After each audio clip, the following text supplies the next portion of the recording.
बिकना नहीं खुद को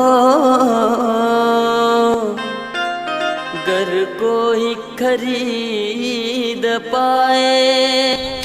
जय सेवा दोस्तों, मैं विष्णु धुर्वे आप सभी का स्वागत करता हूं मेरे YouTube चैनल आदिवासी वीके व्लॉग में। और आज हम एक ऐसी हमारी जो बहना है समाज के लिए दिन रात मेहनत करने वाली, तो हम आप सभी को परिचित कराना चाहेंगे उस बहना से। और सबसे पहले हम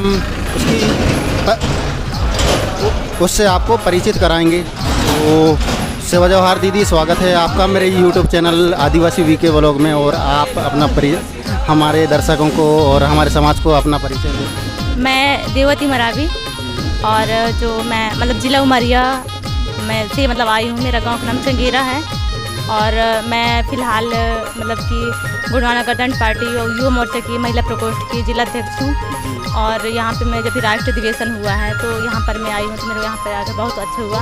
मेरा जो एजुकेशन है वो अभी फ़िलहाल मेरा MSc कंप्लीट हुआ है और LLB मेरा फर्स्ट ईयर में एडमिशन भी है। जी जी, वैसे भी हम आपसे पहली बार ही मुलाकात हुई है और हमें हमारे साथियों के द्वारा बताया गया था कि आप महिला मोर्चा के जिला अध्यक्ष हैं ऐसा। तो मेरा ये मानना था कि हमारे सगा समाज और युवा और महिला जो हैं हमारे समाज के लिए काम करती हैं, है ना, तो उन तक ये संदेश वीडियो के माध्यम से पहुंचाना चाहा। और आपने इस पार्टी में कितने सालों से कहाँ समय दिए हैं? मैं अभी फ़िलहाल 2 दिसंबर 2022 में अभी ज्वाइन की हूँ। फ़िलहाल अभी जो मेरे कुछ ब्लॉक अध्यक्ष हैं, कुछ अभी नियुक्त करने वाली हूँ अभी फ़िलहाल। क्या है कि जो अभी माता शक्ति है ना, तो कुछ कारणों की वजह से घर में कुछ जैसे क्या होता है, कुछ लोग पढ़ाई कर रहे हैं और कुछ मातृ शक्ति होता है ना कि घर से परमिशन ना मिलने की वजह से सामने नहीं आ पा रहे हैं। तो इस वजह से थोड़ा सा भी नियुक्ति कि अभी भी नियुक्त करने वाली हूँ उनको, तो इसलिए अभी थोड़ा सा मुझे लगा कि आप इतने पढ़े लिखे हैं तो आप इस सामाजिक कार्यकर्ता के रूप में क्यों काम कर रही हैं? आपको तो एक अच्छी जॉब भी मिल सकती थी अगर आप चाहें। हाँ, वो तो मैं चाहती हूँ कि मुझे अच्छी जॉब मिल कि मैं कर सकती हूँ कि मैं कर भी रही थी कुछ दिन अभी पहले। तो मैं समाज में अब मैं जो हमारे समाज में जो कि अत्याचार अन्य जो भी चीज़ें हो रहा है, तो फिलहाल मातृ शक्ति हमारे जो उनके साथ बहुत सारी चीज़ें हैं हो रही है दिन पर। जैसे मणिपुर की चाहे घटना हो, चाहे सीधी जो सिवनी में हो रहे हैं। मैं जो मेरा जो इसमें संगठन में आने का मैं उद्देश्य है कि जो समाज में जो हमारे मातृ शक्तियों के प्रति जो अन्याय अत्याचार शोषण हो रहे हैं, तो उनके लिए मैं आवाज़ बनकर कि बनना चाहती हूँ। मैं उनके लिए काम करना चाहती हूँ ताकि जो मेरे मुझे देखकर और भी जो हमारी मातृ शक्तियाँ हैं जो भी कहीं ना कहीं पीछे हैं, अपने घर काम बिजी हैं, जो अपने हक अधिकार को भी किसी प्रकार से नहीं जान पा रहे हैं ना, तो मैं चाहती हूँ कि वो भी हमारे साथ आए, हमारे साथ काम करें ताकि हम सब कोई मिलकर लड़ सके, अपने हक अधिकार को कि जान सके, है ना। और हमारे भी एक महिला संगठन हो ताकि हम भी अपने जो भी अधिकार हैं, है ना, उनके लिए लड़ सकें, आवाज़ उठा सकें। और जो अपने गुणवाना गणतंत्र पार्टी के हैं उनके विधायक प्रतिनिधि की चुन सकें। तो मेरा मानना ये है कि हमारे जो समाज के महिलाएं व बहन बेटियों के साथ हो रही है आए दिन प्रतिदिन अत्याचार के खिलाफ में आप एक मिसाल बनकर हमारे समाज में काम कर रही हैं। और इससे मुझे लगता है कि हमारे समाज के जो मातृ शक्ति हैं और बहन शक्ति हैं, तो उन लोगों में भी एक जागृति पैदा हो कि अगर संगठन में रह कर के काम करेंगे तो वो चीज़ एक कहावत है कि अगर अकेले में जो पावर नहीं है वो संगठन में पावर है। अगर सभी मातृ शक्ति अगर एक संगठन के रूप में अगर रहेंगे तो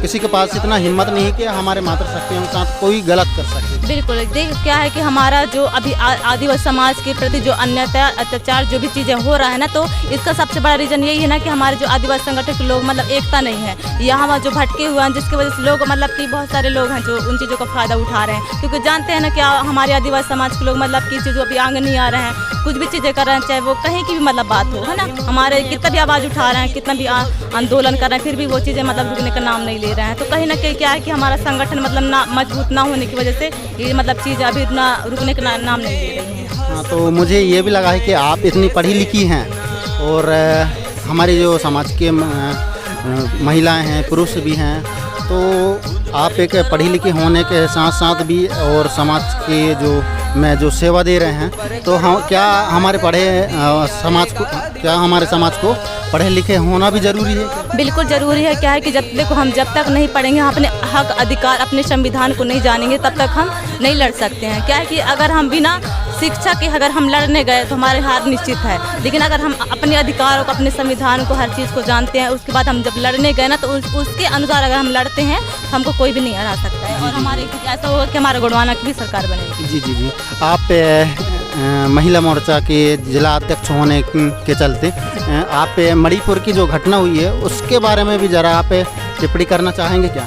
जी, बहुत क्या है कि अभी जो हमारी आदिवासी जो महिला के साथ मतलब बहन के साथ हुए हैं ना, तो उससे मतलब पूरा देश नहीं, पूरा भारत मतलब अदर जो विश्व हैं उनकी वहाँ पूरे शर्म मतलब एक औरत जाति के लिए बहुत ही शर्मनाक की बात है। और इस चीज़ को लेकर हमारे जो मतलब सरकार बैठी थी, वो भाजपा सरकार बैठी, इस चीज़ों के मुद्दे को लेकर भी वो आवाज़ नहीं उठा रहे। उनको कितने समय से उसको टाइम मांगा जा रहा है कि इस चीज़ के लिए आप बोले, लेकिन वो मणिपुर की चीज़ों के लिए वो बोल ही नहीं पा रहे हैं ना। लेकिन इससे क्या है कि हमारे जो औरत जाति के जो जितने भी है पूरे मतलब कि बहुत कहीं ना कहीं मतलब अपने आप को असहाय महसूस कर रहे हैं कि अगर ये सरकार हमारा मतलब कि रक्षा नहीं कर पा रही, तो ये सरकार हमारे बैठाने से कोई मतलब नहीं है।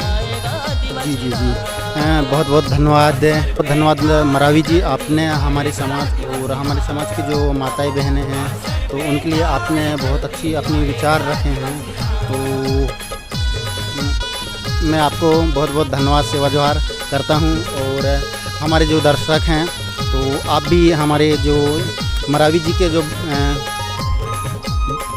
विचारों में आप विचार मंथन कीजिएगा, और हमारी जो मातृशक्ति हैं उनको आगे आना होगा अपने हक अधिकारों के लिए। और वीडियो को यहीं ख़त्म करते हैं और मिलते हैं आप लोगों को अगले वीडियो अगले टॉपिक के साथ। तब तक के लिए आप सभी को जय सेवा, जय जोहार, जय गोंडा।